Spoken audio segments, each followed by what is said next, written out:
نبی کریم صلی اللہ علیہ وآلہ وسلم نے فرمایا کہ شیطان اس کے دل میں وسوسے ڈالتا رہتا ہے جب وہ شیطان کے وسوسوں سے کیسے بچیں؟ شیطان کی چال بازی سے بچنے کا طریقہ۔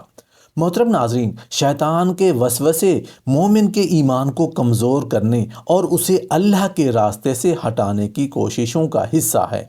قرآن و حدیث میں شیطان کے وسوسوں سے بچنے اور ان سے نمٹنے کے لیے واضح رہنمائی موجود ہے۔ شیطان انسان کو اللہ کی یاد سے دور کرنے کی کوشش کرتا ہے۔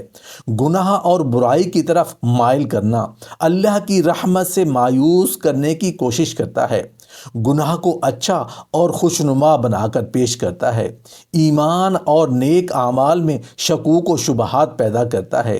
قرآن مجید میں شیطان کے وسوسوں کا ذکر، اور اگر شیطان کی طرف سے کوئی وسوسہ آئے تو اللہ کی پناہ مانگ لو، بے شک وہ خوب سننے والا جاننے والا ہے۔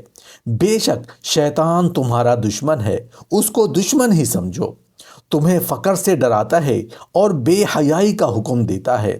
نبی کریم صلی اللہ علیہ وآلہ وسلم نے فرمایا، شیطان تمہارے جسم میں خون کی طرح گردش کرتا ہے۔ حضرت ابن عباس رضی اللہ تعالی عنہ روایت کرتے ہیں کہ نبی کریم صلی اللہ علیہ وآلہ وسلم نے ارشاد فرمایا کہ شیطان انسان کے دل سے چپکا رہتا ہے، جب وہ دل سے اللہ کو یاد کرتا ہے تو شیطان پیچھے ہٹ جاتا ہے۔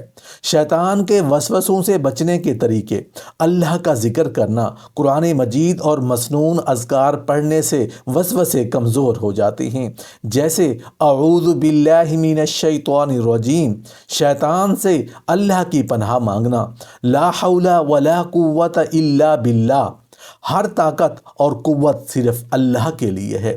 قرآن کی تلاوت، خاص طور پر سورۃ البقرہ اور معوذتین یعنی سورہ فلق اور سورہ ناس پڑھنا، نماز قائم رکھنا، باقاعدہ